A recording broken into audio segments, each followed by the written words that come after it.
चलो आज थोड़ी सी थ्योरी और करते हैं। तो ये जो बेसिक थ्योरी है काइनेमेटिक्स की वो ख़त्म हो जाएगी, फिर हमारे नंबर ऑफ क्वेश्चंस आएंगे तो इन्हीं थ्योरी पर बेस्ड होंगे। ठीक है, केवल इतनी ही थ्योरी नहीं है, लेकिन बेसिक थ्योरी आज ख़त्म हो जाएगी। तो उसके बाद फिर हर क्वेश्चन में कोई थोड़े थोड़े एक्स्ट्रा पॉइंट लगते हैं, कुछ थोड़े थोड़े एक्स्ट्रा कॉन्सेप्ट और लगते हैं, तो वो क्वेश्चन के साथ साथ बताऊँगा। कई शॉर्ट ट्रिक्स लगती हैं तो वो क्वेश्चन के साथ साथ बताऊँगा। ठीक है, लेकिन बेसिक यही है कि अगर अपने को ये बेस थोड़ा पता चल जाए तो फिर हम नंबर ऑफ क्वेश्चंस कैसे भी कर सकते हैं। हमने वेलोसिटी टाइम ग्राफ पढ़ लिया था, ठीक है, और पोजीशन टाइम ग्राफ भी पढ़ लिया था, और हमने 4 इक्वेशन पढ़ ली थी। अब इसमें और उनको चारों को ड्राइव भी कर लिया था। ठीक है, अब है अभी तक हम जो बात कर रहे थे वो वन डायमेंशन मोशन में हॉरिजॉन्टल मोशन की बात चल रही थी। एक स्ट्रेट लाइन में कोई पार्टिकल चल रहा है, वहाँ पर एक्सीलरेशन हमने क्या लिया था, कांस्टेंट लिया था। ठीक है, अब कांस्टेंट एक्सीलरेशन का एक और एग्जांपल है मोशन अंडर ग्रेविटी। ग्रेविटी के इफेक्ट के कारण क्या होगा, मोशन। ठीक है, तो यहाँ ग्रेविटी के इफेक्ट के कारण जब मोशन की बात आएगी तो एक्सीलरेशन क्या होगा, एक्सीलरेशन ड्यू टू ग्रेविटी, है ना, ग्रेविटेशनल एक्सीलरेशन जिसको कहते हैं। तो ये भी तो हम अर्थ की सरफेस से बहुत हाइट पर अगर ना जाएं तो कांस्टेंट ही मानेंगे, तो यहाँ पर भी कांस्टेंट एक्सीलरेशन के फार्मूले लग जाएंगे। ठीक है, तो अब हम लिखते हैं यहाँ पर मोशन अंडर ग्रेविटी। ठीक है, मोशन अंडर ग्रेविटी, इसमें जो एक्सीलरेशन होता है ना, बस एक्सीलरेशन को जी लेना है और जी की वैल्यू 9.8 मीटर पर सेकंड स्क्वायर क्वेश्चन में दी होगी या अप्रॉक्स 10 दी होगी।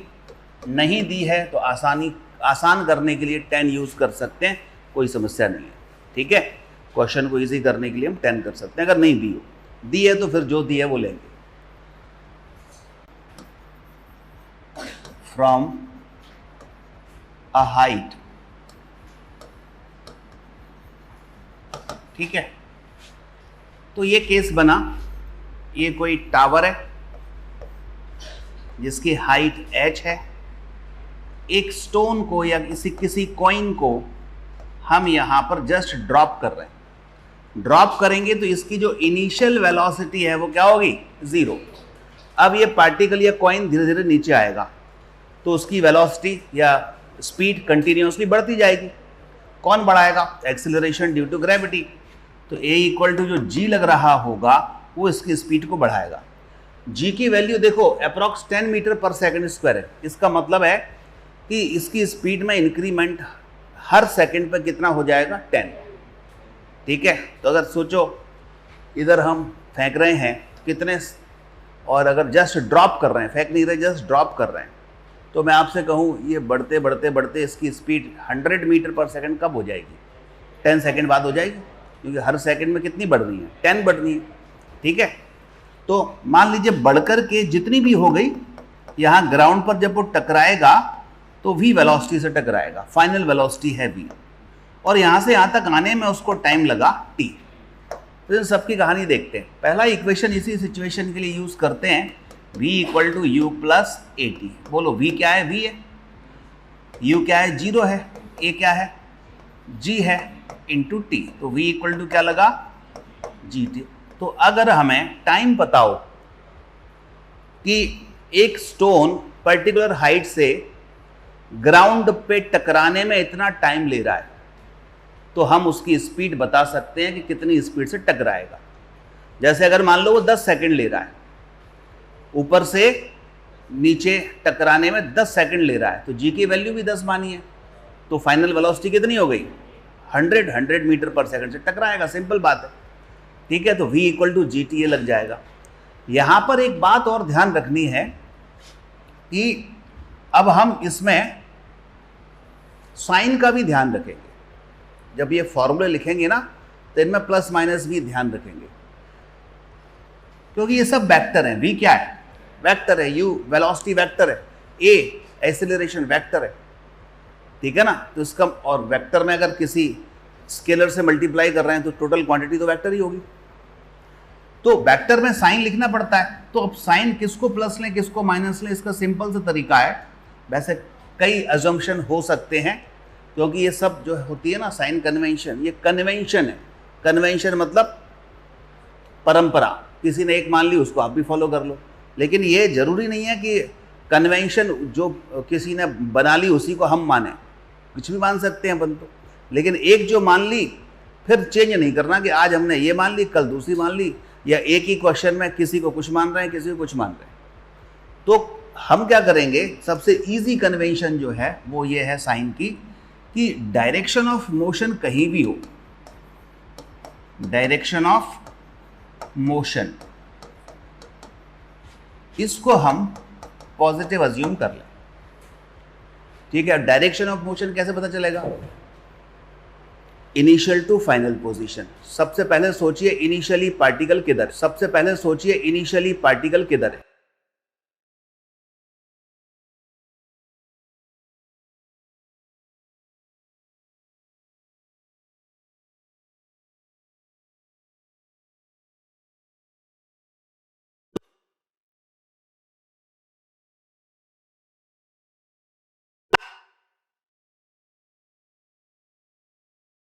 तो वो भी पॉजिटिव, वी भी positive. Acceleration due to gravity जो होता है ना, वो हमेशा वर्टिकली डाउनवर्ड ही होता है, कहीं भी फेंको, क्योंकि जो अर्थ है ना, अर्थ का ये सेंटर है, तो एक्सेलरेशन की डायरेक्शन हमेशा किधर की तरफ होती है, सेंटर की तरफ। एक्सेलरेशन ड्यू टू ग्रेविटी की डायरेक्शन सेंटर की तरफ होती है। तो ये सरफेस, तो सरफेस पे तो क्या हुआ, डाउनवर्ड ही हुआ कि नहीं हुआ। तो एक्सेलरेशन ड्यू टू ग्रेविटी हमेशा ही वर्टिकली डाउनवर्ड होता है। तो अगर इन सब में साइन लिखता मैं, तो सबको ही पॉजिटिव लिखना चाहिए था, v positive, g positive, t तो टाइम है उससे कोई साइन होता नहीं है, तो इसलिए simple v equal to ji t. और हमने देखा कि यहाँ पर सारे के सारे ही डायरेक्शन ऑफ मोशन में ही हैं, v भी g में g भी, तो साइन पॉजिटिव आएगा, कुछ सोचने की जरूरत नहीं है। कोई अगर ऊपर होता, कोई पैरामीटर ऊपर होता, तो उसको हम क्या लिखते, नेगेटिव लिखते। वो अभी आएगा आगे आने वाले क्वेश्चंस में। अब आ जाओ,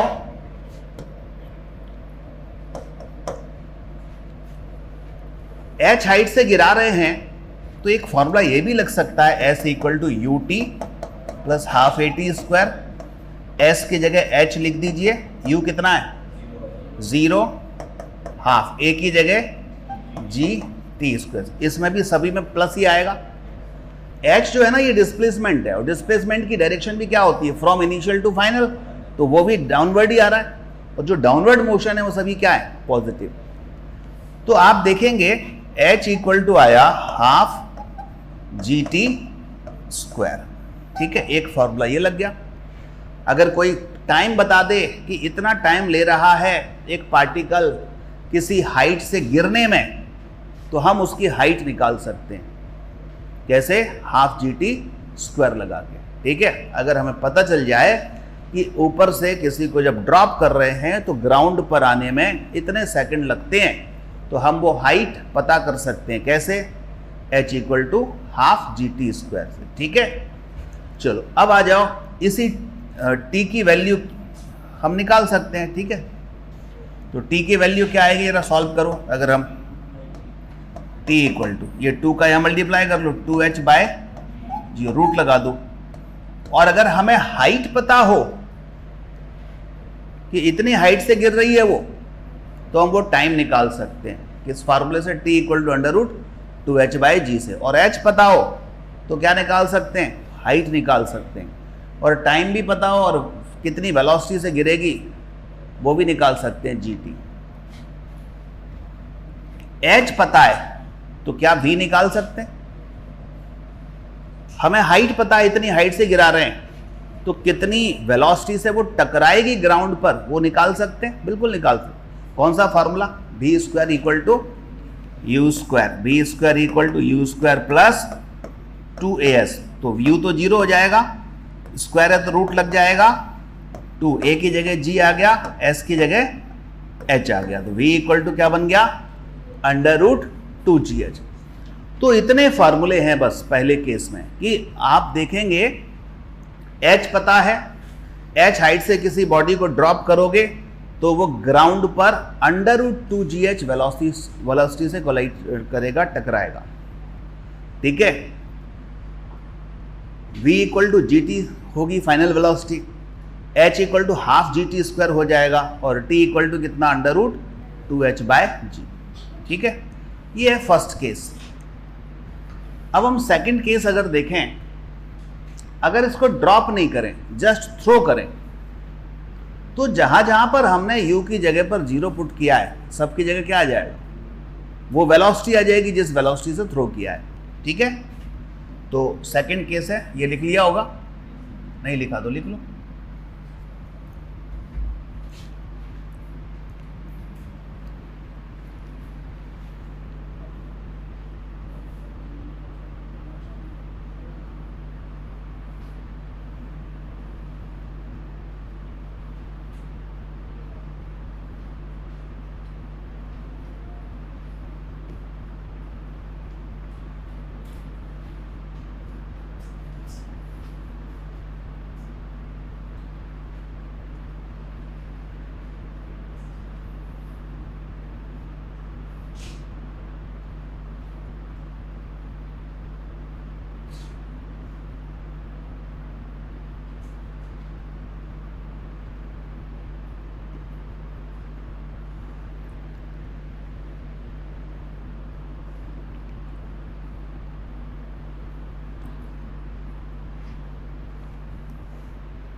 मिटा दूं? चलो सेकंड केस आप देखिएगा।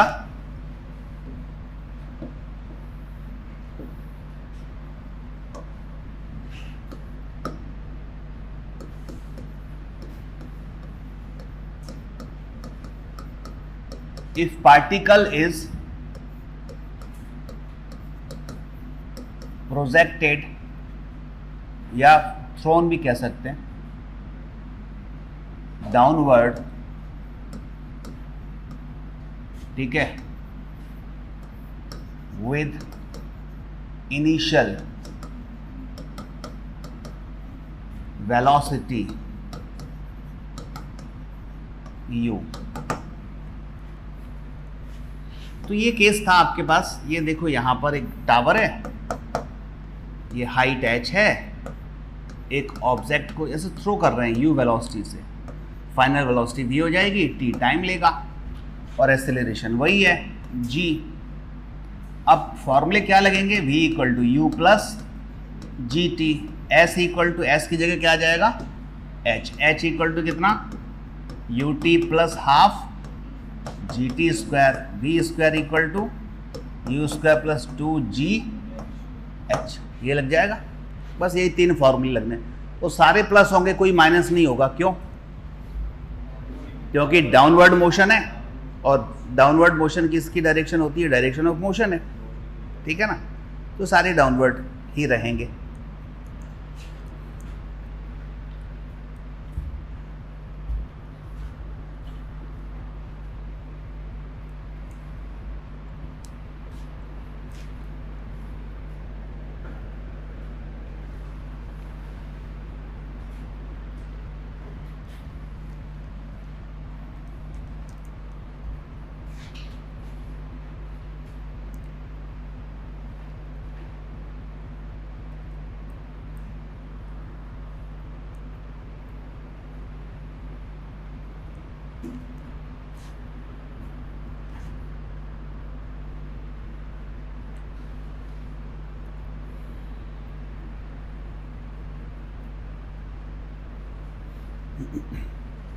ठीक है,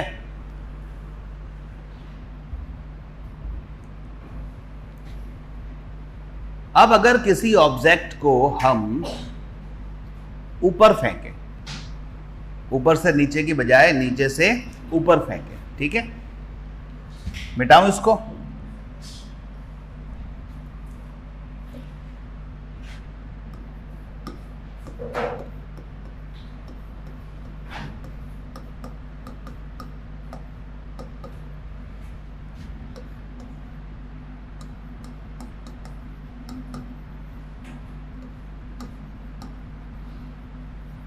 अपवर्ड,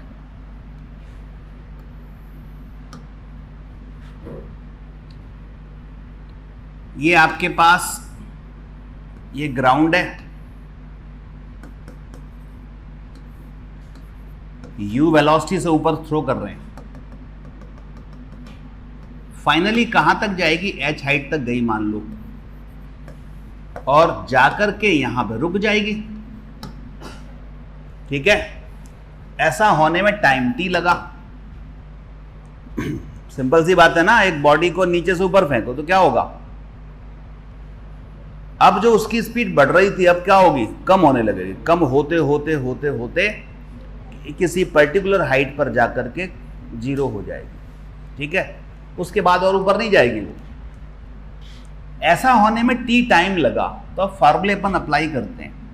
अब इसमें ये बताओ डायरेक्शन ऑफ मोशन किधर है, अपवर्ड, ये अपवर्ड है, डायरेक्शन ऑफ मोशन DOM, तो ये वाली डायरेक्शन क्या ली जाएगी, प्लस, और उसके अपोजिट जो भी है वो माइनस। अब देखना v equal to u plus AT में, आप बताओ v क्या लेंगे, जीरो, फाइनल जीरो है, बोलो u क्या होगा, पॉजिटिव या नेगेटिव, पॉजिटिव या नेगेटिव, पॉजिटिव, ऊपर है ना, एरो बना तो है, ऊपर ही तो फेंक रहे हैं उसको, तो डायरेक्शन ऑफ u किधर है, अपवर्ड, तो अपवर्ड है तो u positive. a equal to g होता है, तो g नेगेटिव या पॉजिटिव, g नेगेटिव होगा, क्योंकि एक्सेलरेशन ड्यू टू ग्रेविटी कहीं भी फेंको वो तो अर्थ का होता है, तो अर्थ की सेंटर की तरफ लगेगा, तो एक्सेलरेशन ड्यू टू ग्रेविटी जो लगता है उसकी डायरेक्शन कहाँ होती है, डाउनवर्ड होती है, ठीक है। तो अब डायरेक्शन ऑफ मोशन ऊपर है, g डाउनवर्ड है, इसलिए माइनस का g आएगा इनटू t। तो अब यहां से सॉल्व करें अगर, तो u को इधर ले लें, तो u इक्वल टू क्या आ गया, gt, और यहां से t की वैल्यू हम निकाल सकते हैं u बाय g, ठीक है। अब आपको यह सोचना है कि अगर मैं किसी बॉडी को ग्राउंड से ऊपर फेंक रहा हूं तो मैक्सिमम हाइट तक जाने में कितना टाइम लगेगा उसको, अगर u वेलोसिटी से फेंक रहा हूं तो u बाय जी, कितना टाइम लगा, u बाय जी, समझ आई बात। और सबसे अच्छी बात है जितना टाइम ऊपर लगेगा ना, ऊपर से नीचे आने में भी उतना ही टाइम लगता है, नीचे से ऊपर जाने में जितना टाइम लगता है ना, ऊपर से नीचे आने में उतना ही टाइम लगता है। तो यहां एक स्पेशल नोट लिख लो, स्टार लगा के, एक पार्टिकल गया u वेलोसिटी से ऊपर, देखो इधर बहुत इंपॉर्टेंट कॉन्सेप्ट बता रहा हूं, यहां तक जा पाया और लौट के फिर नीचे आ गया, तो यहां से ऊपर जाने में कितनी हाइट कवर हुई, h, नीचे आने में vh, ठीक है। फाइनल वेलोसिटी ये ही है, इसकी फाइनल वेलोसिटी कितनी, जीरो, यहां से यहां तक का कितना टाइम लगा, u बाय जी, तो लौटने में भी इतना ही टाइम लगेगा। तो टोटल टाइम कितना लगा, ऊपर जाना और फिर ऊपर से नीचे आना, 2u बाय जी, डबल हो जाएगा। इसको कहते हैं टाइम ऑफ फ्लाइट, यानी फ्लाइट में कितने देर रहा, हवा में कितनी देर रहा, तो ये टाइम ऑफ फ्लाइट कितना हुआ, 2u बाय जी। अगर वर्टिकली अपवर्ड फेंक रहे हैं तो, तिरछा फेंकेंगे तो टाइम ऑफ फ्लाइट अलग होता है, वो अगला चैप्टर है। अभी कौन सा, सीधे ऊपर फेंक रहे हैं वर्टिकली अपवर्ड, ऊपर लौट के वहीं आ जाएगा, तो जितना टाइम ऊपर जाने में लगेगा ऊपर से नीचे आने में भी उतना ही टाइम लगेगा, अलग टाइम नहीं लगेगा, ध्यान देना। अब सुनो, टाइम ऑफ फ्लाइट कितना हो गया, 2u/g। और इंपॉर्टेंट कहानी बताता हूं, जितनी वेलोसिटी से फेंकते हैं ये अपवर्ड मोशन और डाउनवर्ड मोशन सिमेट्रिक होता है। जिस वेलोसिटी से फेंकेंगे लौटते समय उस जगह पर उतनी ही स्पीड होगी, बस डायरेक्शन पलट चुकी होगी। क्या समझ में आया? u वेलोसिटी से फेंका था ऊपर, स्पीड कितनी थी u, तो जब लौट करके उसी जगह पे आएगा तो इसकी स्पीड वही होगी जो पहले थी, बस क्या हुआ होगा, डायरेक्शन चेंज हो गई होगी। अगर इसको 100 मीटर पर सेकंड से फेंका है तो उसी जगह पे जब लौट के आएगा तो 100 मीटर पर सेकंड ही होगा, लेकिन अब डायरेक्शन कहां होगी, उसकी डाउनवर्ड होगी। ठीक है, पहले वर्टिकली अपवर्ड थी। अब ऐसा इस जगह ही नहीं होता, हर जगह पर, हर पॉइंट पर। अगर मैं ये ए पॉइंट मान लूं, ये ए डैश हो गया, ये बी है, ये बी डैश पॉइंट है, ये सी है, ये सी डैश पॉइंट है। 100 मीटर पर सेकंड से फेंका था, मान लो बी पर इसकी स्पीड घटते घटते 70 रह गई, 70 मीटर पर सेकंड। जब लौट के उसी जगह पे आएगा ना बी लेवल पे, तो उसकी स्पीड क्या होगी, 70 होगी, बस डाउनवर्ड। अब वो और ऊपर गई तो सपोज 80 यहां पर कम होकर के 10 रह गई, तो यहां 10 मीटर पर सेकंड है, तो ऊपर से जब लौटेगा उसी लेवल पे तो 10 मीटर पर सेकंड ही होगी, फिर फाइनली 0 हो गई। ठीक है, तो समझ आई बात?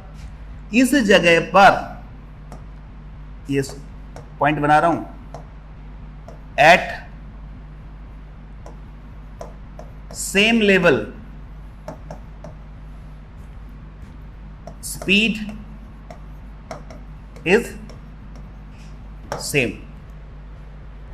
But direction is different. ठीक है, at maximum height, maximum height पर एक्सेलरेशन 0 है कि कांस्टेंट है? यहां पर है, मैक्सिमम हाइट पर एक्सेलरेशन कितना है,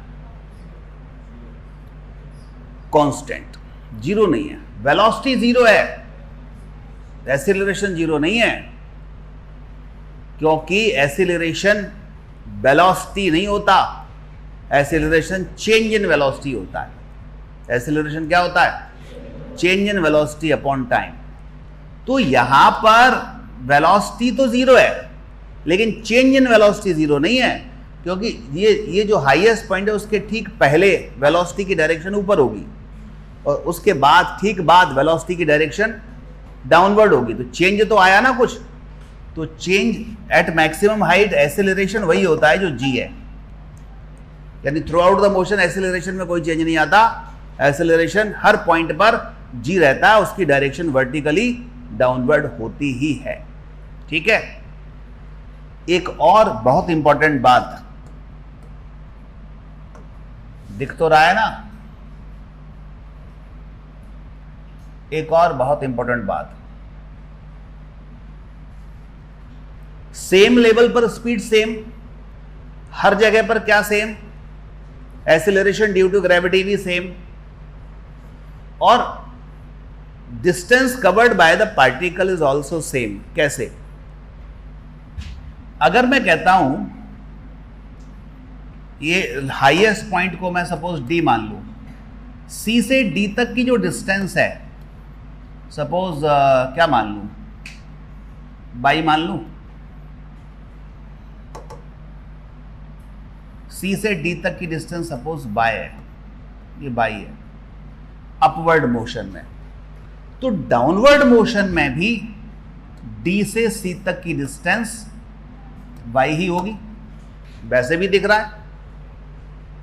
तो अब अगर कोई पूछे कि वर्टिकल अपवर्ड मोशन में लास्ट 1 सेकंड में डिस्टेंस कवर्ड बताओ कितनी है, तो हम क्या करेंगे, लास्ट 1 सेकंड की ना निकालते हुए लौटते समय फर्स्ट 1 सेकंड की डिस्टेंस निकाल लेंगे, वो इजी होगा। समझ आई बात? अगर कोई पूछ रहा है कि एक बॉडी को ऊपर फेंक रहे हैं तो लास्ट 1 सेकंड में उसने कितनी डिस्टेंस कवर करी, इसको निकालना बहुत टफ है, क्योंकि इधर से कैसे निकालोगे लास्ट, मान लो मैं आपसे कहूं कि मैं एक बॉडी को 100 मीटर पर सेकंड से फेंक रहा हूँ, तो लास्ट 1 सेकंड की डिस्टेंस बताओ। तो आप पहले टोटल टाइम कितना लगा ये तो मैंने बताया नहीं, तो पहले आपको टोटल टाइम ढूंढना पड़ेगा कि लास्ट बिल्कुल मैक्सिमम हाइट तक जाने में कितना टाइम लगा। फिर 1 सेकंड कम करके पहले पूरी हाइट निकालनी पड़ेगी, फिर 1 सेकंड कम करके हाइट निकालनी पड़ेगी, फिर उन दोनों का डिफरेंस लेना पड़ेगा, तो 3-4 स्टेप बढ़ जाएंगे। लेकिन इसी क्वेश्चन को अगर मैं ऐसे कहूं कि लास्ट 1 सेकंड की डिस्टेंस निकालनी है, तो मैं लौटते समय किसकी निकाल लूं? फर्स्ट 1 सेकंड की निकाल लूं। और फर्स्ट 1 सेकंड की डिस्टेंस क्या होगी? s equal to half G T square लगा दो। u तो 0 है लौटते समय, तो हाफ जी, t की जगह क्या लिखना है? 1, तो ओनली क्या आ गया? हाफ जी आ गया, g/2 यानी 5। समझ आ गया? अब अगर मैं आपसे कहूं कि जब बॉडी को ऊपर फेंक रहे हैं तो लास्ट t सेकंड की डिस्टेंस बताओ कितनी है? Distance covered bye particle in last t second in upward motion, तो क्या सोचेंगे? लास्ट t की नहीं निकालें, हम क्या निकालें? लौटते समय फर्स्ट t की निकालें। तो फर्स्ट t कितनी हो गई? Half G T square. तो आंसर हो गया क्या? Half G T square. तो 2 सेकंड में आंसर आ गया। समझ आई बात? तो इसको नोट लिखो लास्ट वाला। ये केवल इसी में होता है, वर्टिकल मोशन में, हर जगह नहीं।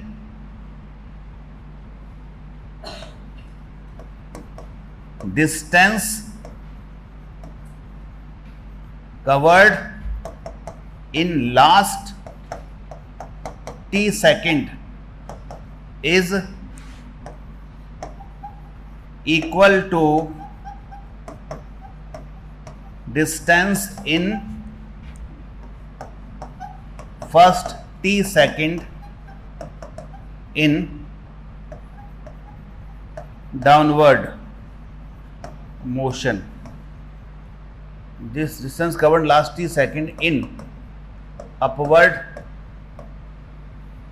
motion is equal to distance in first t second in downward motion.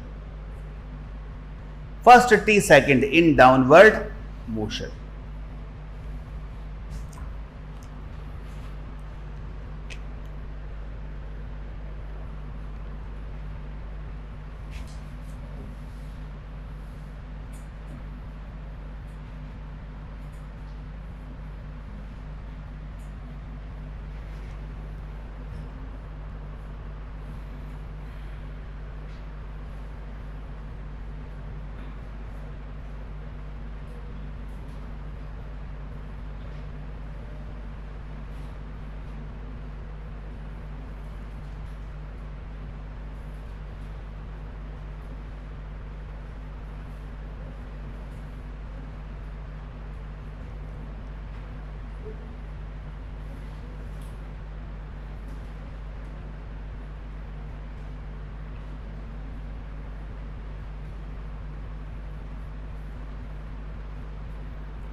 हो गया?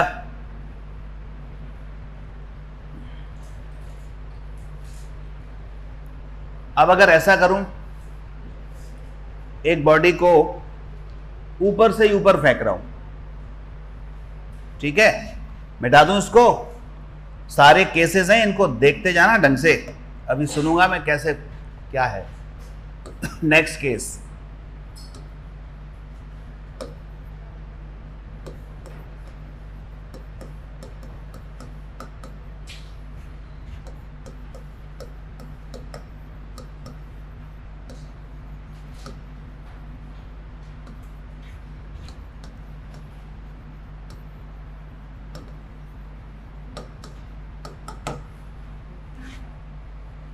देखो आप चले गए किसी हाइट, किसी टावर पर,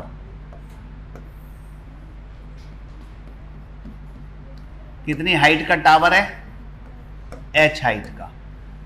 यहां पर खड़े होके आपने क्या किया? एक ऑब्जेक्ट लिया और उसको ऊपर फेंका। कितनी वेलोसिटी से? u वेलोसिटी से, ठीक है। किधर जाएगा पत्थर? पहले ऊपर जाएगा फिर नीचे आएगा। ऊपर जाएगा ऐसे और लौट के नीचे गिर जाएगा। गिरा तो इसकी वेलोसिटी v हुई। इनिशियल पॉइंट कौन है? ये वाला ए, फाइनली ये बी पर आ गया। बीच रास्ते में कहां गया इससे कोई मतलब नहीं है। डायरेक्शन ऑफ मोशन ढूंढने के लिए इनिशियल और फाइनल पॉइंट ढूंढना है बस। तो इनिशियल पॉइंट कौन है? ए, फाइनल कौन है? बी। तो बताओ डायरेक्शन ऑफ मोशन अपवर्ड है कि डाउनवर्ड है? Downward. Direction of motion downward है, भले ही फेंका ऊपर गया है। ठीक है, फाइनल पॉइंट किधर है? उसकी तरफ क्या होती है? Direction of motion. तो डोम क्या हुआ? डायरेक्शन ऑफ मोशन नेगेटिव की पॉजिटिव? पॉजिटिव। और ये कौन सी डायरेक्शन है? डाउनवर्ड है। ठीक है, डाउनवर्ड डायरेक्शन डाउनवर्ड है, मतलब पॉजिटिव है। अब फॉर्मूला लगाऊं मैं अगर v equal to u plus a t. चलो इसको जरा मॉडिफाई करो। v तो v पॉजिटिव रहेगा, नीचे ही है, एरो नीचे है। u कितना? u पॉजिटिव या नेगेटिव? u पॉजिटिव या नेगेटिव? बोलो। अरे डाउनवर्ड मोशन पॉजिटिव है और u किधर है? ऊपर, तो नेगेटिव नहीं हुआ, अपोजिट है ना। डायरेक्शन ऑफ मोशन के अपोजिट जो हो वो नेगेटिव होता है। तो यहां u क्या होगा? नेगेटिव। प्लस g की जगह, g पॉजिटिव के नेगेटिव? पॉजिटिव, डाउनवर्ड ही है और डायरेक्शन ऑफ मोशन भी डाउनवर्ड है। तो g इंटू टी। समझ आया? तो ये फॉर्मूला लग जाएगा v equal to minus u plus g t. अब अगला आ जाओ, फॉर्मूला मॉडिफाई करते हैं। S equal to u T plus half a t square. करो मॉडिफाई। S की जगह H, H पॉजिटिव या नेगेटिव? इनिशियल पॉइंट ये है, फाइनल ये है, तो डिस्प्लेसमेंट नीचे ही होगा ना, तो positive. U positive negative? Negative, तो minus U T plus half A positive negative? Positive. ये फॉर्मूला लगेगा इसके लिए। ठीक है, v square equal to you square plus 2GS 2GH। ये सही फॉर्मूला लिखा है मैंने विद साइन कन्वेंशन या इसमें कुछ करेक्शन है? सही है। v positive, u negative, negative का स्क्वायर पॉजिटिव, स्क्वायर है ना, तो स्क्वायर तो पॉजिटिव हो जाएगा। 2g पॉजिटिव, h भी पॉजिटिव, तो क्या बना? v square equal to you square plus 2GH। Clear हो गया? बोलो। ये सब रेडीमेड फॉर्मूले दे रहा हूं, रेडीमेड कॉन्सेप्ट, रेडीमेड क्वेश्चंस के लिए कुछ ज्यादा दिमाग नहीं लगाना पड़ेगा। सीधे सिचुएशन देखो, आंसर लगाओ, स्पीड बन जाएगी एकदम रॉकेट की तरह।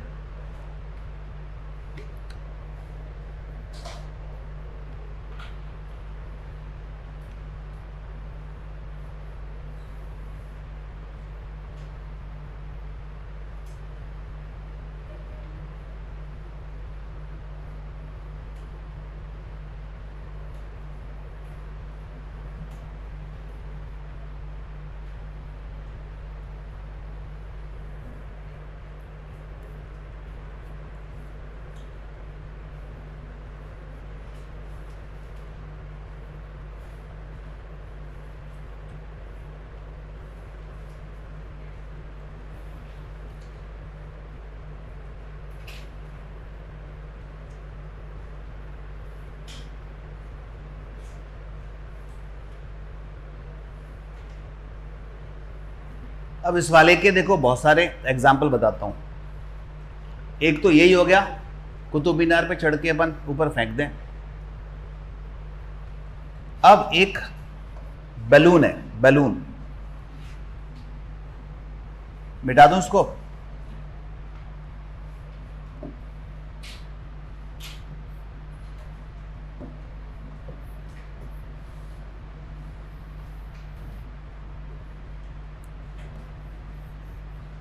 एयर बलून होता है ना, गैस भर देते हैं इसमें और इसमें आप बैठ गए यहां पर ऐसे, और इसमें से एक कोई भी पैकेट या कोई भी स्टोन छोड़ दिया, ड्रॉप कर दिया, ठीक है, बैलून जो है वो ऊपर उड़ रहा था, उसकी स्पीड थी यू स्पीड से ऊपर जा रहा है, और उड़ते हुए बैलून से, ऊपर जाते हुए बैलून से, ये ग्राउंड है। जब ये बैलून h हाइट पर पहुंच गया तब आपने एक ऑब्जेक्ट को जस्ट ड्रॉप कर दिया। इस केस में क्या फॉर्मूले लगेंगे, सारे कैसे मॉडिफाई होंगे? पहला v equal to u plus a t कैसे मॉडिफाई होगा? ये जो स्टोन है या कोई फूड पैकेट है वो यहाँ नीचे गिरेगा, तो मुझे बताना है कि ग्राउंड से टकराएगा तो कितनी स्पीड से टकराएगा, वो निकालना है। v equal to minus u, ठीक है। अब यहाँ पर ये गलती मत करना कि ड्रॉप का केस है तो u तो जीरो, लेकिन u जीरो नहीं होगा, यहाँ जीरो नहीं है। क्यों जीरो नहीं है बताओ? क्योंकि जब फेंक रहे, जब ड्रॉप कर रहे थे उस समय जिस सिस्टम में हम बैठे हैं, जिस फ्रेम ऑफ रेफरेंस में हम बैठे हैं, वो फ्रेम ऑफ रेफरेंस खुद ऊपर जा रहा है। तो जब छोड़ेंगे ना, तो छोड़ते समय उसकी इनिशियल वेलोसिटी वही होगी जो उस पूरे सिस्टम की है। जैसे चलती ट्रेन से आप उतरो, ट्रेन चल रही, उतरना नहीं चाहिए, लेकिन इमेजिन करें कि मान लो उतरे, तो जैसे ही हम पैर जमीन पर लगाते हैं तो हम ट्रेन के साथ दौड़ जाते हैं ना, बिना चाहे हमारे बगैर हमारी बॉडी किधर जाती है? ट्रेन के साथ आगे की डायरेक्शन में जाती है। क्यों? क्योंकि जब हम ट्रेन से जस्ट उतर रहे थे तो उस समय हमारी स्पीड वही होगी या हमारी वेलोसिटी वही होगी जो ट्रेन की है। तो ग्राउंड पे हम जैसे ही टकराएंगे ना, पैर जैसे ही रखेंगे, तो हमारी स्पीड आगे की तरफ वही होगी जो ट्रेन की है। रीजन इनर्शिया, इनर्शिया कि कोई बॉडी जिस स्टेट में है हमेशा उसी स्टेट में रहना चाहती है जब तक कि उस पर बाहर से कोई फोर्स ना लगाए। तो ये अभी पूरा सिस्टम किस स्टेट में है? मूविंग स्टेट में, अपवर्ड डायरेक्शन में है। तो जैसे ही पत्थर को छोड़ा तो छोड़ते समय भी वो उसी स्टेट में रहना चाहेगा। छोड़ने के बाद फिर अर्थ काम करेगी, उसको नीचे की तरफ पुल करेगी, तो उसकी स्पीड कम होगी, कम होते होते वो नीचे आ जाएगा। तो छोड़ते समय तो उसकी स्पीड वही होगी जो बलून की है और अपर डायरेक्शन में होगी। बाद में छोड़ने के बाद कहानी ये होगी, जैसे हाथ से छूटा ये, तो अब अर्थ के इफेक्ट में आ गया, और अर्थ क्या करेगी? इसको ऐसे उसकी स्पीड को कम करते करते नीचे गिरा देगी।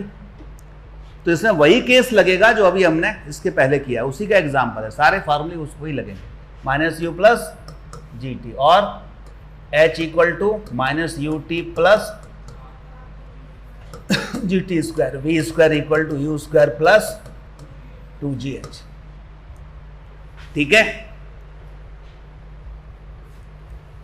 एग्जाम्पल है, कॉपी कर लो।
लिख लिया?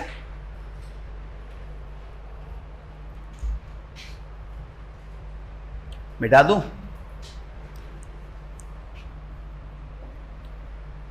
तो इतने केस लगेंगे ये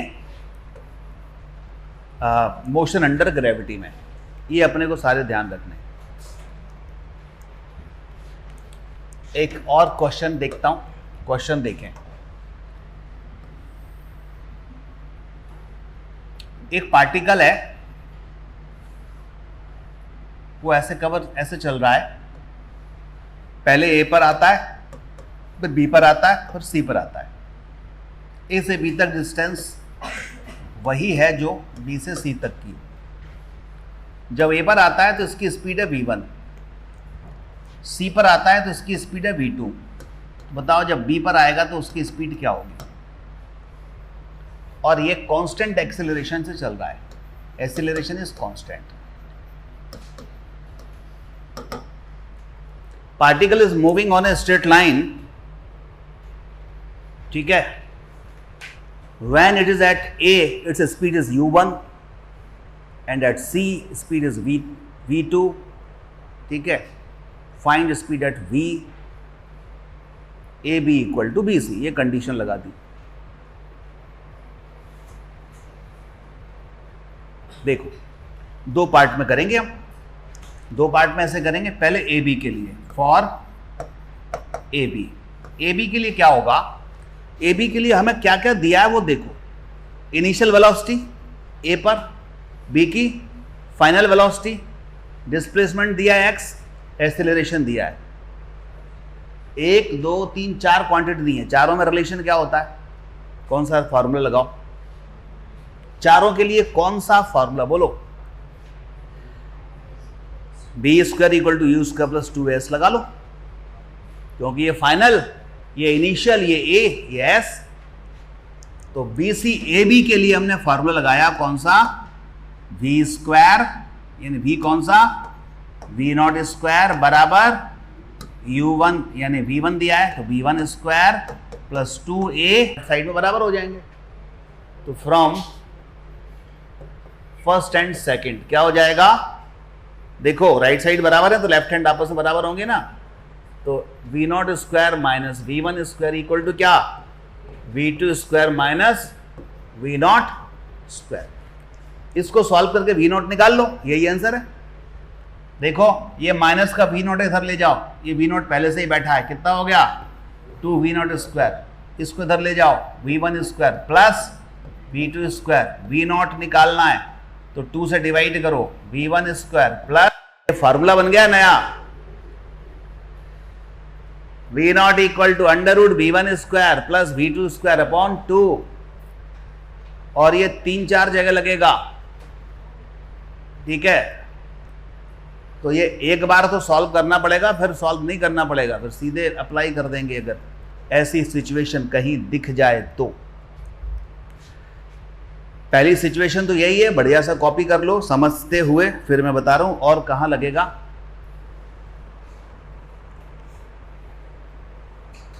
एक ट्रेन चल रही है, क्या चल रही है? ट्रेन, ठीक है। और ट्रेन में कितने डिब्बे होते हैं? बहुत सारे होते हैं, क्या पता, ठीक है। लेकिन ये पक्का पता है कि एक इंजन होता है और एक लास्ट में गार्ड वाला डिब्बा होता है। दो तो कंपलसरी है, बीच में कितने भी लगा दो। और जब ट्रेन स्टार्ट होती है, ठीक है, तो हर डिब्बे की स्पीड अलग अलग होती है। बाद में जब वो मोशन में आ जाती है तो फिर पूरी ट्रेन की स्पीड कांस्टेंट हो जाती है। जब वो एक्सेलरेट हो रही होती है, एक्सेलरेशन मतलब उसकी स्पीड बढ़ रही होती है, तब उसमें क्या होता है? हर डिब्बे की स्पीड अलग अलग है, हर कंपार्टमेंट की स्पीड अलग अलग है। तो अगर ऐसी सिचुएशन बना दे, वर्ड्स में लिखे लंबा सा, आप देख के ही घबरा जाओ क्या क्वेश्चन है, कि एक ट्रेन चल रही है सीधी रोड पर और उस ट्रेन का एक्सेलरेशन इतना है, ट्रेन का जो आगे वाला जो डिब्बा है या जिसको इंजन बोलेंगे, इंजन है, इंजन की स्पीड इतनी है और पीछे गार्ड के जो डिब्बे की स्पीड है वो इतनी है। तो बताओ जो बीच में सबसे मिडिल वाला कंपार्टमेंट होगा उसकी स्पीड क्या होगी? यही है under root V1 square plus V2 square upon 2। समझ आई बात? सेम सिचुएशन हो गई कि नहीं? जब वो एक्सेलरेट हो रही है ट्रेन, तो हर डिब्बे में एक्सेलरेशन सेम है। ये हो गया इंजन, ये हो गया गार्ड का डिब्बा, और ये हो गया कौन सा? Middle compartment. तो इसकी स्पीड तो निकाल ली हमने। तो under root V1 square plus V2 square by 2, guard के डिब्बे की और इंजन की स्पीड का स्क्वायर करो, 2 से डिवाइड करो, रूट ले लो, आंसर आ गया। इसी क्वेश्चन को कभी ऐसे भी पूछ सकते हैं, एक ट्रेन चल रही है, ट्रेन चल रही है तो ट्रेन के पटरी के बगल में एक पोल है, इलेक्ट्रिक पोल है, और जब ट्रेन चलती है तो उस पोल को जो इंजन है वो इतनी स्पीड से क्रॉस करता है। लास्ट वाला जो डिब्बा है कंपार्टमेंट, लास्ट वाला कंपार्टमेंट मतलब लास्ट वाला जो गार्ड वाला डिब्बा है वो उसको इतनी स्पीड से क्रॉस करता है, तो जो मिडिल कंपार्टमेंट है उसी पोल को कितनी स्पीड से क्रॉस करेगा? Same answer, √v1² + v2² / 2।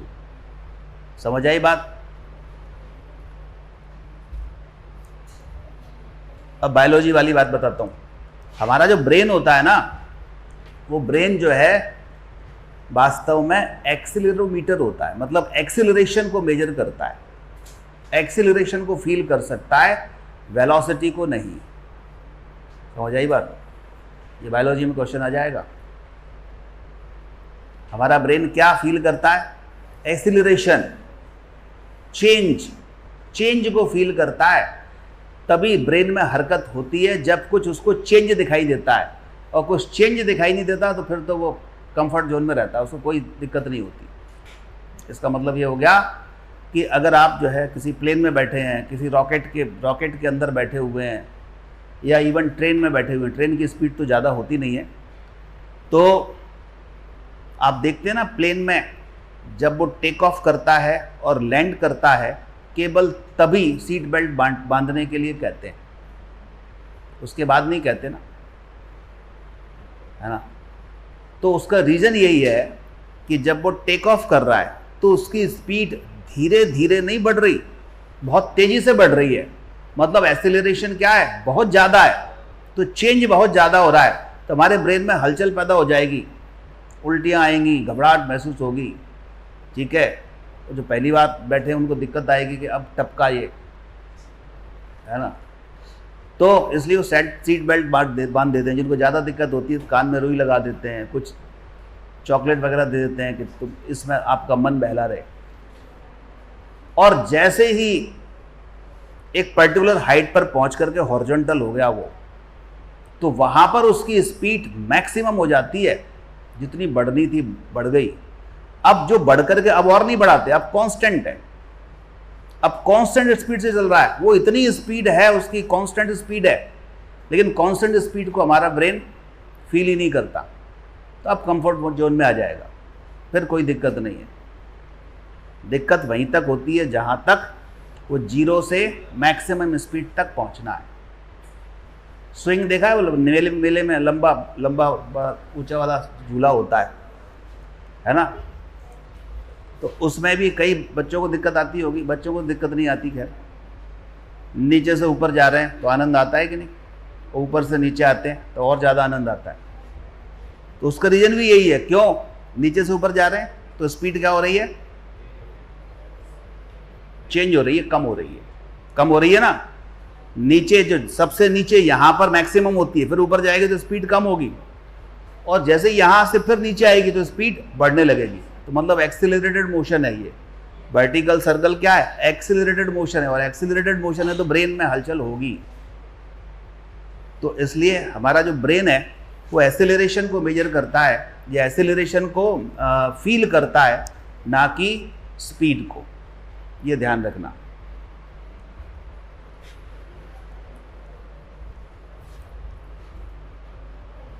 इसके बाद चलो एक और क्वेश्चन बताता हूं, बिठा दूं इसको।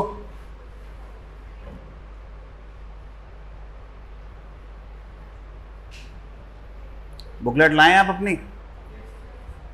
चलो उसके क्वेश्चन करते हैं कुछ। बोलो क्या क्या? हाँ, वो डिस्टेंस सेम होना चाहिए। उसके बाद उसका निकालने के लिए मेथड हो सकती है, अगर हमें डिस्टेंस पता हो तो। ठीक है, ये स्टैंडर्ड क्वेश्चन है। लेकिन अगर मान लीजिए मुझे पूरी ट्रेन की लेंथ पता है, और फिर इंजन से 3 मीटर या 10 मीटर या मान लीजिए 100 मीटर की डिस्टेंस पर क्या स्पीड है वो भी निकाल सकते हैं। उसके लिए टोटल x हो गई, और वहाँ से कितनी हो गई, मान लो 100 मीटर हो गई, और रिमेनिंग डिस्टेंस कितनी हो गई, टोटल कितनी थी x, तो x माइनस 100, तो x माइनस 100 पर यही फॉर्मूला अप्लाई करो और उधर से 100 पर यही फॉर्मूला अप्लाई करो, फिर x को एलिमिनेट कर लो, ठीक है ना।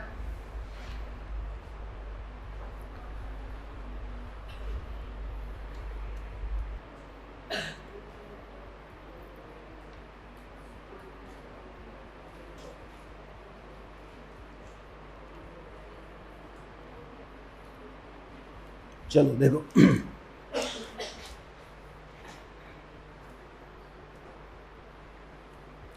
अब इसके कुछ क्वेश्चंस करते हैं। बहुत सारे आपने कर लिए होंगे।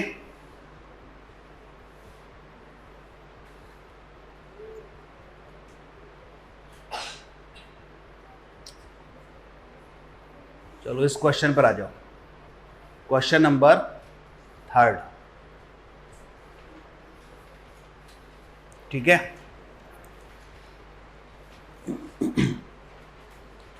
Choose the correct alternatives. Displacement of particle moving along x axis is given by, क्या दिया है, x equal to a bracket में t-1 प्लस b t-1, ऐसा कुछ दिया हुआ है। a and b are constant, x is measured in metre, t second में, मोशन स्टार्ट हो रहा है t इक्वल टू 0 पर, और करेक्ट पूछा है, इनिशियल वेलोसिटी a है, ये बोल रहा है। तो देखो ये इक्वेशन दी है, इससे वेलोसिटी निकल आएगी। बता सकते हैं कैसे? पहले हम a का अंदर मल्टीप्लाई कर लें, b का, इसको सॉल्व कर लें थोड़ा सा, क्या बन जाएगा, at minus a plus bt minus b। अब यहां से x से वेलोसिटी निकालोगे तो वेलोसिटी क्या होती है, dx अपॉन, डिफरेंशियल कर लो, at का क्या हुआ a का क्या हुआ 0, bt का क्या हुआ b, और माइनस b का क्या हुआ 0, यही हुआ, ठीक है, प्लस का b, ठीक बात है, समझ आ गया। तो अब वो बोल रहा है initial velocity of particle a है, तो इसमें तो t ही खत्म हो गया, t तो आ ही नहीं रहा, तो क्या इनिशियल वेलोसिटी है इसकी a? नहीं है, क्या है, a प्लस b है, यानी हर टाइम पर a प्लस b है, कांस्टेंट है, तो इसका मतलब ये तो सही नहीं हो सकता। अब वो कहता है एक्सीलरेशन इसका 2b है, अब वेलोसिटी कांस्टेंट है तो एक्सीलरेशन होगा क्या, बोलो, नहीं होगा, तो ये भी गलत है। Initial velocity of particle a plus b है, सही है, ठीक है, क्योंकि हर टाइम पर a प्लस बी है। The particle start its motion from the origin at t equal to 1 second पर, t इक्वल टू क्या दिया है 1 सेकेंड पर, ये क्या हो रहा है,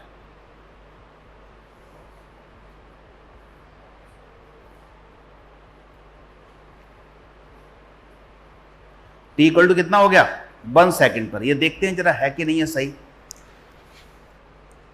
तो देखिए आप, इसमें आप t की जगह पर क्या लिख दें, 1 सेकेंड लिख दें, तो पूरा डिस्प्लेसमेंट 0 आना चाहिए। t की जगह 1 लिखो, 1 माइनस 1 0, 1 माइनस 1 0, x 0 हो गया। x 0 का मतलब क्या है कि पार्टिकल यहीं से चलना स्टार्ट किया है, तो ये दो आंसर इसके सही हो गए, सी और डी, और यही लिखा होगा, ठीक है ना। अब आ जाओ, अब ये मैं कई क्वेश्चन थोड़े से समझा के आपके लिए छोड़ रहा हूँ, ये करिएगा, ये सॉल्व एग्जाम्पल है, तो एग्जाम्पल में सॉल्यूशन की हेल्प से थोड़ा सा करिएगा, जो नहीं बने वो मुझसे फिर अगले टर्न पर बताना। क्या कॉमन मिस्टेक हो सकती है वो भी दिया है मैंने, इसको दोनों को पढ़ना, ये आपके लिए क्लास होमवर्क है, ये 4th क्वेश्चन करना है, ये कॉमन मिस्टेक क्या हो सकती है इसमें वो भी आप पढ़ेंगे, 5th करेंगे, ठीक है, बिल्कुल ऐसे ही है, 6th करेंगे, 7th वाले का मैंने बता ही दिया, देखो ये वाला अभी बताया, √v1² प्लस v2² बाय 2। अब एक क्वेश्चन अपन ये कर लेते हैं, ये थोड़ा अच्छा है, जेई के लिए है, नीट के लिए उतना अगर टफ बनेगा तो आएगा, जेई के लिए अच्छा है। चलो करते हैं क्वेश्चन नंबर 8।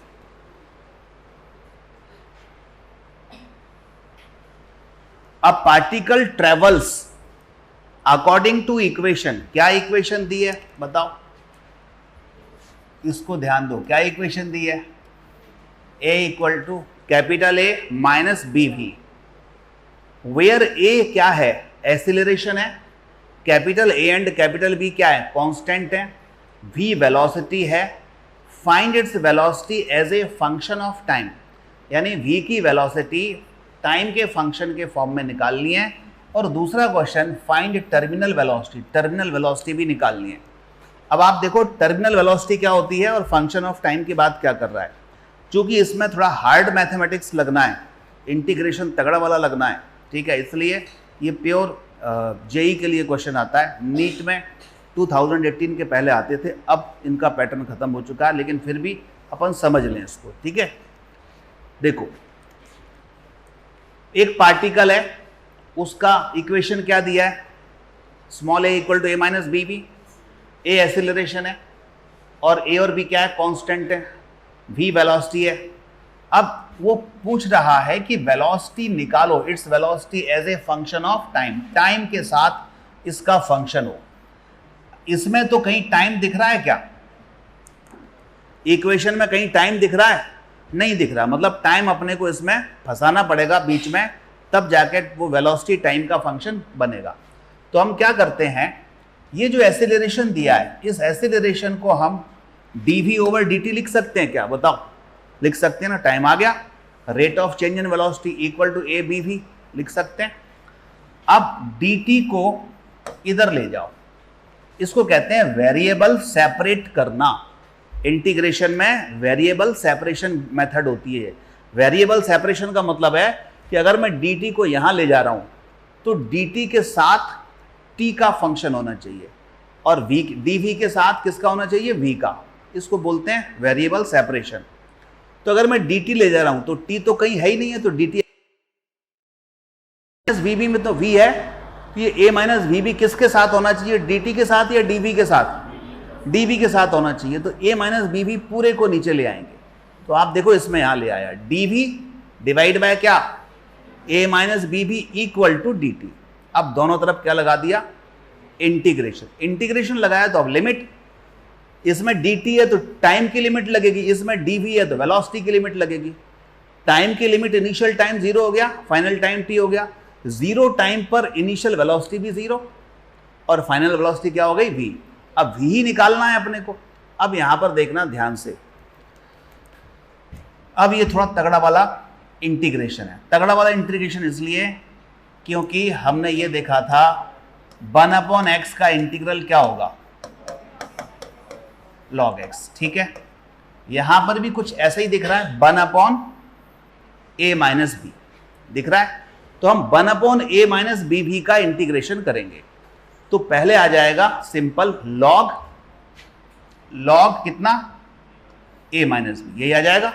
जैसे 1/x का क्या होता है, log x, तो 1/a माइनस बी का क्या हुआ, a माइनस बी भी का क्या हुआ, log a माइनस बी भी। इसमें बस इतना ध्यान रखना है, बायो वाले अगर ध्यान रख सकें तो, वैसे तो इसको सब्स्टिट्यूशन मेथड से करते हैं, मैं आपको ट्रिक बता देता हूं। सिंपल इंटीग्रेट करने के बाद जो भी v का मल्टीपल हो, जो भी v का मल्टीपल, उससे डिवाइड कर दो। तो v का मल्टीपल कौन है, माइनस बी, तो माइनस 1/b और कर दिया। समझ आई बात, क्या बताया, जो भी जिसके रिस्पेक्ट में इंटीग्रल कर रहे हैं उसमें देखो कि मल्टीपल क्या है। जो भी मल्टीपल है, जैसे 1/x है तो 1/x का तो क्या हुआ, log x हो गया, सिंपल बात है। लेकिन अगर मैं ऐसा लिखता 1/bx का इंटीग्रेशन, तो जो मल्टीपल होता है उससे डिवाइड कर देते आगे, a प्लस बी एक्स होता, जैसे 1/a प्लस बी एक्स, तो x का मल्टीपल कौन है, b, तो b से क्या करते 1/b और लिख देते, ठीक है। तो v के रिस्पेक्ट में कर रहे हैं तो v का जो भी मल्टीपल है साइन के साथ उसको डिवाइड कर दो, तो माइनस 1/b हो गया। इधर 1 का इंटीग्रल t के रिस्पेक्ट में तो क्या होगा, t ही होगा, तो ये आ गया t। अब लिमिट लगा दो 0 से t वाला, तो क्या होगा t, लेकिन इधर लिमिट लगाओगे तो v की जगह क्या लिखना पड़ेगा, पहले 0, इस v की जगह क्या लिखना पड़ेगा, पहले v, फिर माइनस करके क्या 0। तो अब यहां लिमिट खोला, log a minus B B upon A आ गया कि नहीं। अब इसको सॉल्व करके v निकाल सकते हैं। इसको मैं आपको बोर्ड पे कर दूं तो ज़्यादा अच्छा है, ठीक है ना। a इक्वल टू, ये इक्वेशन को ध्यान रखना क्या है,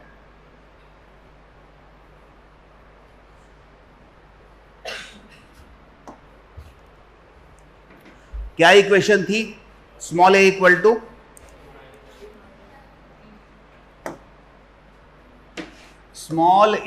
टू कितनी थी? कैपिटल ए माइनस वी, यही थी ना? ओके, अब ए को हमने क्या लिखा बताओ? dv ओवर dt बराबर a माइनस bv। इसको सेपरेट करना है, तो मैंने क्या बताया? dv के साथ v वाला फंक्शन होना चाहिए पूरा, और dt के साथ t का होना चाहिए। तो t तो है ही नहीं है, तो dt को तो उधर खींच लो, इस पूरे ब्रैकेट को नीचे ले आओ। dv divide by a minus bv बराबर क्या आ गया? dt। क्लियर? अब दोनों तरफ लगा दो integral, variable separate, integration. Integration में या टाइम की लिमिट 0 टू t, 0 टाइम पर इनिशियल वेलोसिटी 0 मान लेते हैं, रेस्ट से स्टार्ट हुई हो तो, ठीक है, और t टाइम पर फाइनल वेलोसिटी हो गई v। अब इंटीग्रेशन करेंगे तो 1/a माइनस bv का वही होगा जो 1/x का होता है। क्या होता है? log e बेस में x की जगह a माइनस bv। अब मैंने क्या बताया ट्रिक? अगर सीधा 1/x होता तो log x हो जाता, लेकिन ये x तो है नहीं, x की जगह पे ये फंक्शन ऑफ फंक्शन टाइप का आ गया, तो बस अब v का जो मल्टीपल है उसी से डिवाइड करना है। तो -1/b इक्वल टू क्या आ गया? 1 का इंटीग्रल t। अब थोड़ी लिमिट लगाएंगे, लिमिट ऐसी लगाएंगे, ये तो कांस्टेंट बाहर आ गई, ये 0 टू v और यहां 0 टू t। सबसे पहले जहां पर v लिखा है वो क्या लिखेंगे? v, और फिर जहां v लिखा है वहां लिखेंगे 0। तो देखो -1/b ब्रैकेट, पहले v की जगह क्या लिखो? v, तो यही आ जाएगा log e बेस में a minus bv minus log क्या लिखोगे? v की जगह 0, तो ये वाला 0 हो गया, क्या बच गया? log a बच गया। इधर t की जगह t, तो t माइनस t की जगह 0, तो सिंपल t आ गया। आ गया? अब आप देखोगे -1/b बना रहने दो, ये कुछ फार्मूला ध्यान आ रहा है? log m minus log n। log m 4 फॉर्मूले log में लिखवाए थे, log m plus log n equal to log mn, log m minus log n equal to log m upon n, log m की power n equal to n log m। तो क्या बन गया? log a minus bv divide by a, ठीक है, equal to t। Biology वाले घबराने की जरूरत नहीं है, क्योंकि ये प्योर मैथमेटिक्स का क्वेश्चन है और उसमें 25 क्वेश्चन आते हैं, 1-1.25 घंटे का टाइम होता है, तो आराम से हर क्वेश्चन को सॉल्व करने के लिए 5 मिनट का टाइम तो मिल ही जाता है। नीट में 45 क्वेश्चन आते हैं, 1 घंटे का समय होता है, तो हर क्वेश्चन को करने के लिए लगभग 1 मिनट ही मिलता है, इसलिए इतने बड़े क्वेश्चन नहीं आते, ठीक है। तो अब ये -b को यहां ले जाऊं, log e a minus bv divide by a बराबर क्या हो गया? बोलो माइनस bt, ठीक है, माइनस b उधर ले गए। अब इसका लेना है एंटी लॉग, तो लॉग हटा दो। लॉग जैसे ही हटाओगे तो जो e है ना, e के ऊपर ये चढ़ जाएगा, ये सिंपल सा एंटी लॉग का तरीका। लॉग हटाया तो नीचे कौन चिपका था? e के ऊपर ही आ जाएंगे। वो जो हमने पढ़ा था ना, लॉग को सिंपल में कन्वर्ट करना, तो सिंपल सिस्टम को लॉग में कन्वर्ट करना, तो a minus bv by a बराबर क्या आ गया? a की पावर माइनस bt। बोलो समझ में आया? अब a का भी इधर मल्टीप्लाई कर दो, a माइनस bv बराबर a e की पावर माइनस bt। हमें तो v निकालना है, अब तो सॉल्व कर लेंगे। a को उधर ले जाओ, तो या bv को उधर ले जाओ, इसको उधर ले आओ, a माइनस a e की पावर माइनस bt बराबर क्या आ गया? bv आ गया। हमें v फाइंड करना था, तो v इक्वल टू इसमें से a common low, divide by b कर दो, 1 माइनस e की पावर क्या आ गया, bt। ये फाइनल आंसर आया।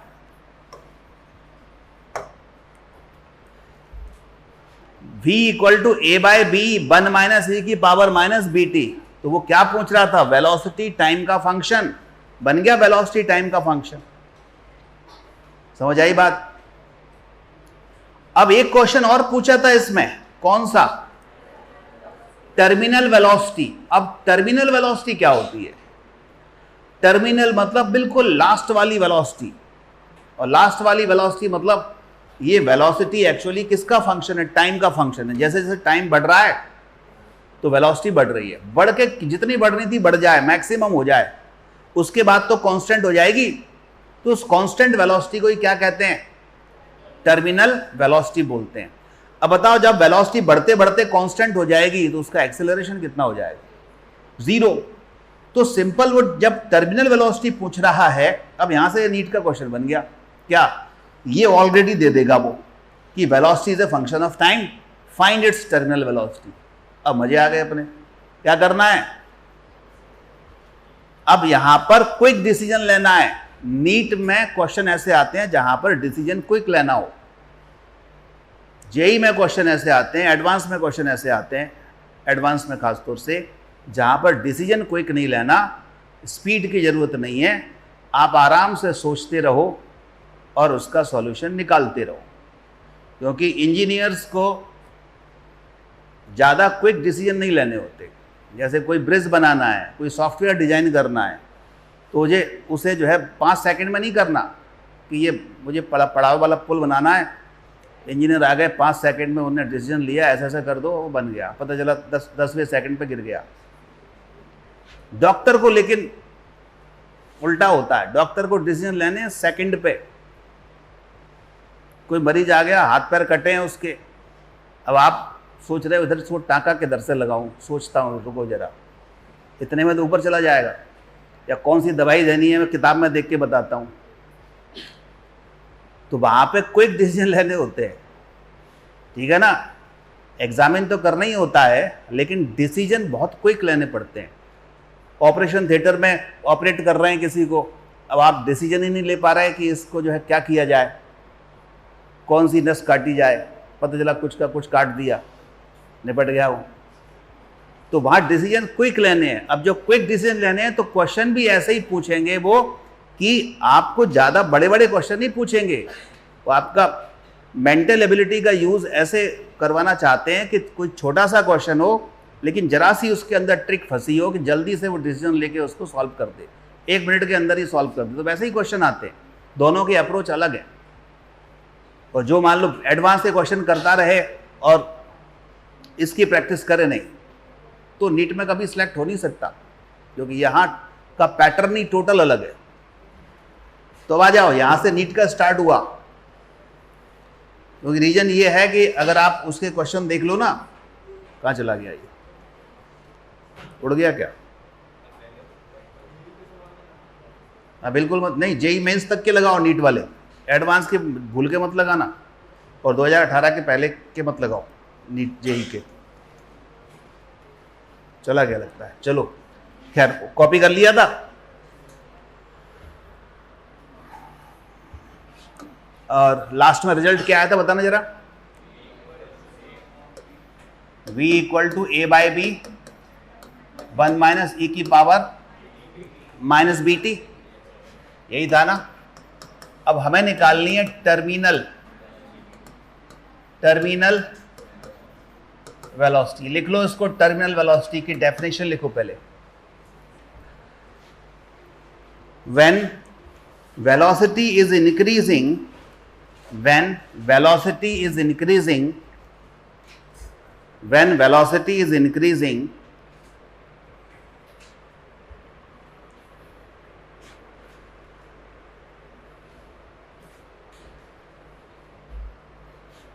then after some time, if it becomes maximum and constant, after some time if it becomes maximum and constant, maximum and constant, maximum and constant, then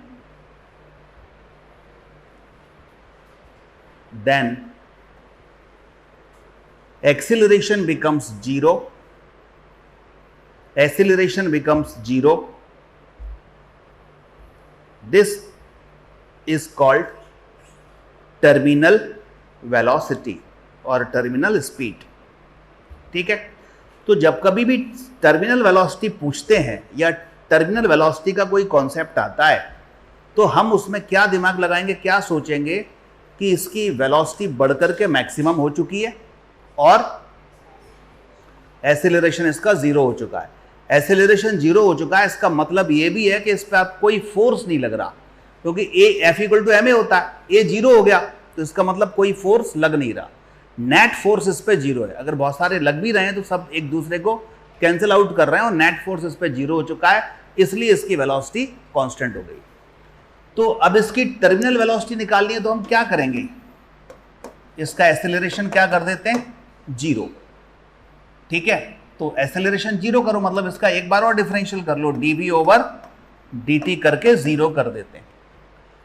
कैसे करेंगे, पहले a/b का अंदर multiply कर लें, a/b minus a/b e⁻ bt करो जरा differential, इसका डिफरेंशियल करके जीरो कर दो।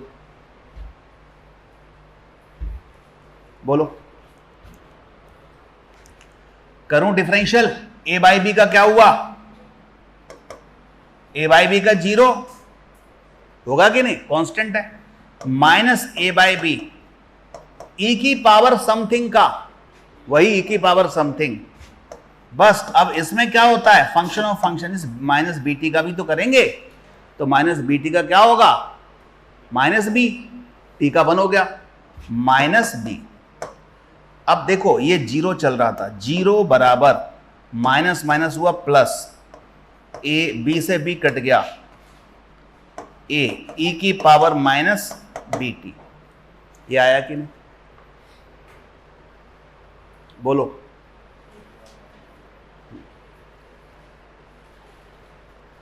अब यहीं से आप देखो a इंटू माइनस bt की वैल्यू कितनी मिल गई अपने को,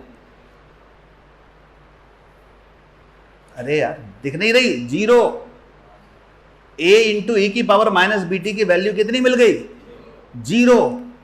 तो अगर ये तो वेलोसिटी है ना, वेलोसिटी क्या है, a/b minus a/b into e⁻ bt। इसको अगर मुझे टर्मिनल वेलोसिटी में कन्वर्ट करना है vt, तो मैं a इंटू e⁻ bt की वैल्यू डालूंगा ना, जीरो। किधर, इधर,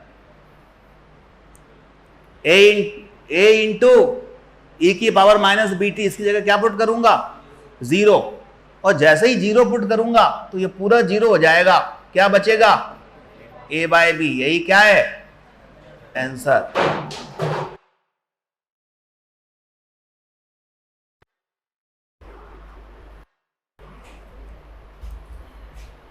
नेट बंद हो गया क्या,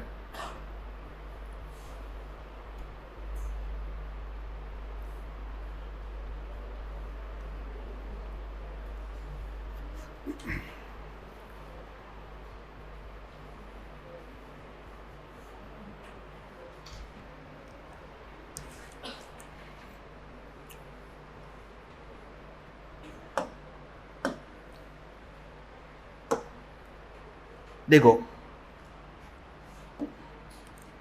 कब डिफरेंशियल करते हैं, कब इंटीग्रेशन करते हैं, उसको भी सीख लो। ये है डिस्प्लेसमेंट,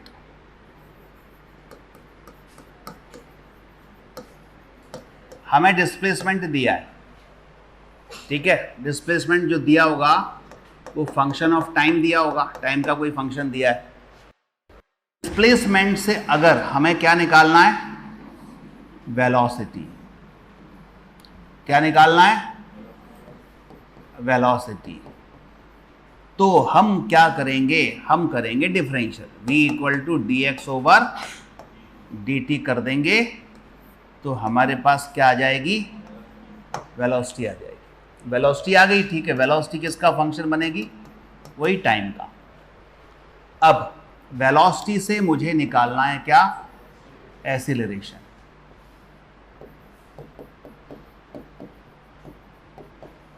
एक्सीलरेशन निकालना है तो अब इस वेलोसिटी का डिफरेंशियल करेंगे, तो एक्सीलरेशन आ जाएगा dv ओवर dt। यहां से ये एक्सीलरेशन आ गया। अब अगर उल्टा करना है, एक्सीलरेशन जो आएगा वो भी टाइम का ही फंक्शन आएगा। अब अगर एक्सीलरेशन से निकालना है हमें क्या, वेलोसिटी, तो करते हैं इंटीग्रेशन। तो अब वेलोसिटी आएगी इंटीग्रल a dt। वेलोसिटी से निकालना है डिस्प्लेसमेंट, तो फिर इंटीग्रेशन किसका, वेलोसिटी का। समझ आए बात, सिंपल सा ही है। और इस v को आप d भी लिख लें, इधर dx लिख लें। इधर से चलेंगे डिफरेंशियल, उधर से उल्टा करेंगे तो इंटीग्रेशन।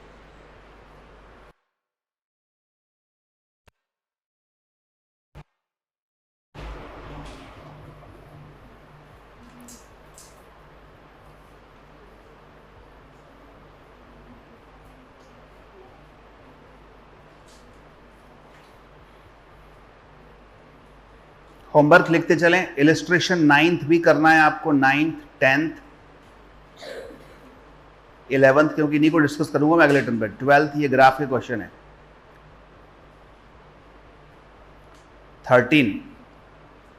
13 वाला अभी डिस्कस कर लेते हैं, क्योंकि इसकी एक मेथड और होती है। बिठाऊं उसको,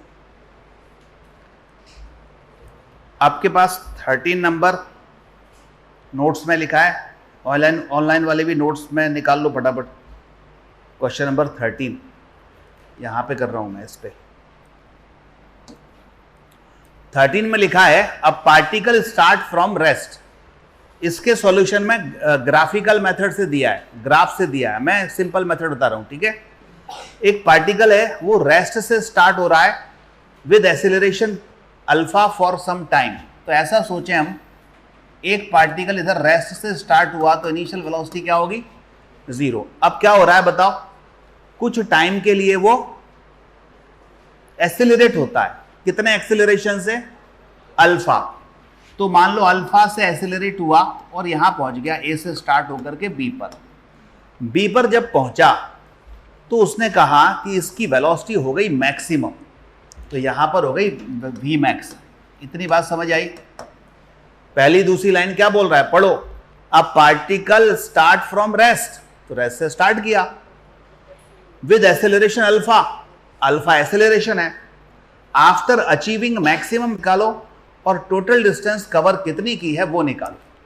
तो वी मैक्स ये चाहिए और इस प्रोसेस में टोटल डिस्टेंस कितनी कवर की है ये चाहिए। चलो देखो, एक बहुत सिंपल तरीका बताता हूं।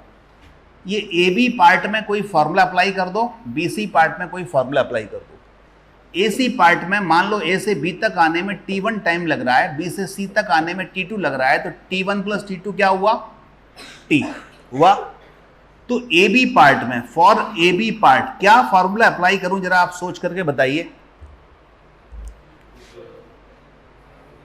बोलो क्या अप्लाई करूं। U दिया है, V दिया है मैक्सिमम, अल्फा एक्सेलरेशन है, टाइम T है, तो U V और ए टी में क्या फार्मूला होता है, V equal to u plus a t, ये लग जाएगा। तो चलिए मैं लगाता हूं simple, V equal to u plus a t. V की जगह V मैक्स, ध्यान से सुनना, बराबर U की जगह 0, A की जगह अल्फा, T की जगह T1। तो यहां से T1 की वैल्यू निकाल लूं, कितनी आ गई, V मैक्स अपॉन अल्फा, ठीक है। चलो BC पार्ट में बताइए, आप ऐसे ही करो। BC के लिए फाइनल कौन, 0 है ना, V डैश मतलब 0। इनिशियल कौन, V मैक्स माइनस 80 प्लस 80, तो प्लस की जगह क्या आ गया, माइनस बीटा। टाइम कितना लगा, T2। इधर से T2 निकालो कितना आ रहा है, इधर से T2 निकालो कितना आ रहा है, वी मैक्स अपॉन बीटा आ रहा है। अब क्वेश्चन में क्या दिया है बताओ, टोटल टाइम कितना दिया है t, तो ये t1 प्लस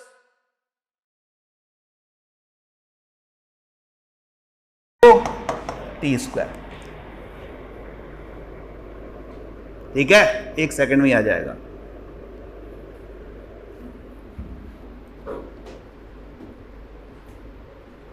एक इसकी ग्राफ वाली मेथड सॉल्यूशन में दी है 13 क्वेश्चन में, आप उसको एक बार पढ़ के देखना, ठीक है। क्वेश्चन 14 आप करेंगे।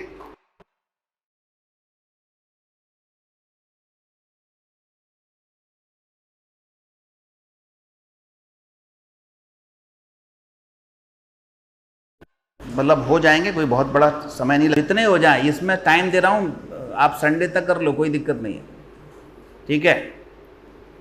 और आपको हिंट दे देता हूं, ये इसमें जो 1 मार्क्स, ये वाले जो 1 लाइनर क्वेश्चन दिए हैं, ये कॉन्सेप्चुअल क्वेश्चन दिए हैं, बहुत सारे क्वेश्चन इनमें से डेटा चेंज करके या एज इट इज पेपर में भी मिलेंगे, मेन पेपर में भी और टेस्ट में भी, इसलिए इसको निपटा लेना सारे। मैं एक एक करके अगले टर्न पर आप देखो थ्योरी लगभग, अगले टर्न पर आप देखो थ्योरी लगभग एक तरफ से, तो अगर आप पहले से करके आएंगे, पहले से आपके दिमाग में इनकी इमेज होगी कि क्या क्या क्वेश्चन है, आखिर कुछ नहीं बने।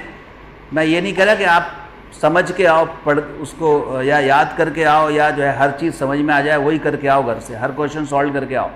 आप केवल उसको अटेम्प्ट करके आओ कि कम से कम सारे क्वेश्चन हमने अटेम्प्ट किए हैं, कम से कम क्वेश्चन तो ये समझ में आया कि इसमें पूछा क्या है, दिया क्या है।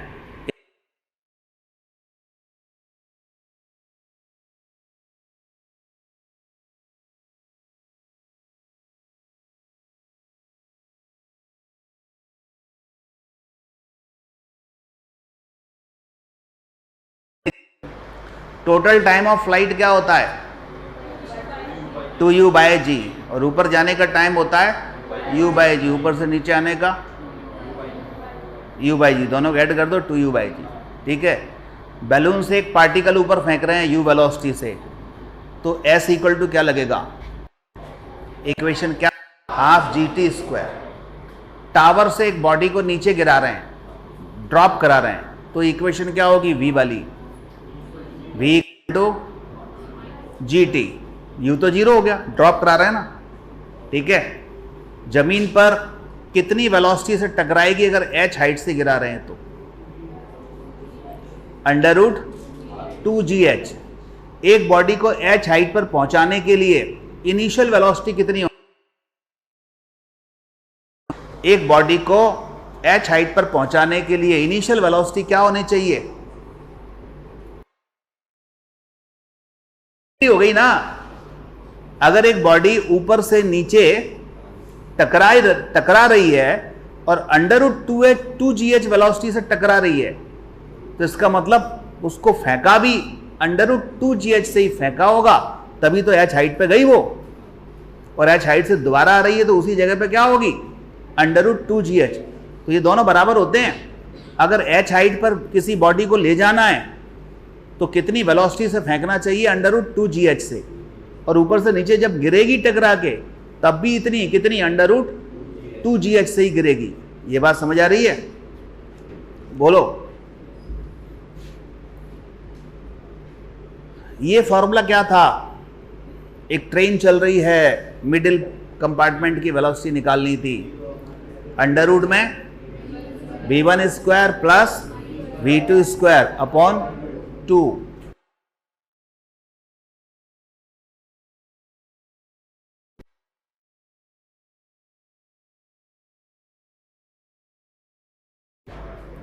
Root mean square. देखो मतलब जो दो दिए वेलोसिटी उनका करो स्क्वायर, फिर क्या लेना है मीन, फिर क्या लेना है रूट, रूट बन गया।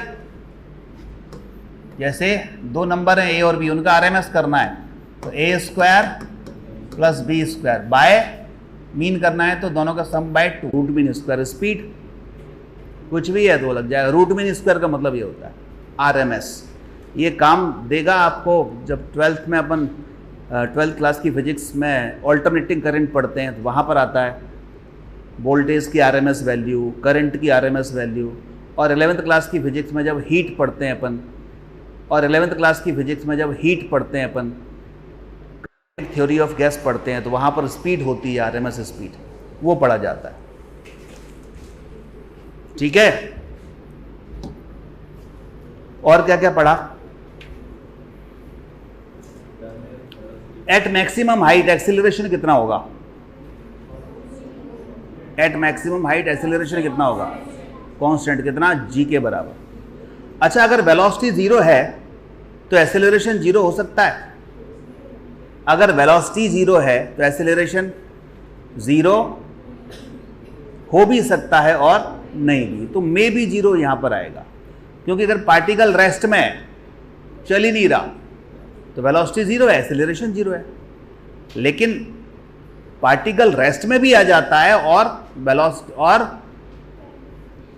एक्सीलरेशन भी होता है। कब? जब पार्टिकल ऊपर गया तो एक इंस्टेंट के लिए रेस्ट में आया है, वो कंटिन्यूस रेस्ट में नहीं है, क्योंकि ऊपर गया फिर ऊपर से लौटेगा। तो जब वो लौटता है तो लौटते समय एक इंस्टेंट के लिए रेस्ट में है, लेकिन उस समय भी उस पर एक्सीलरेशन लग रहा है। अब आप कहोगे यहाँ एक्सीलरेशन क्यों लग रहा है? वो तो पार्टिकल तो रेस्ट में है, वेलोसिटी तो जीरो हो गई। लेकिन जहाँ पर वो रेस्ट में था ना, वो मोमेंटरीली कंडीशन बन रही है कि उसके ठीक पहले वेलोसिटी अपवर्ड डायरेक्शन में थी, उसके ठीक बाद डाउनवर्ड डायरेक्शन में है। तो उस छोटे से टाइम इंटरवल के लिए वेलोसिटी में चेंज हो रहा है, और वेलोसिटी में चेंज अगर हो रहा है तो क्या होगा?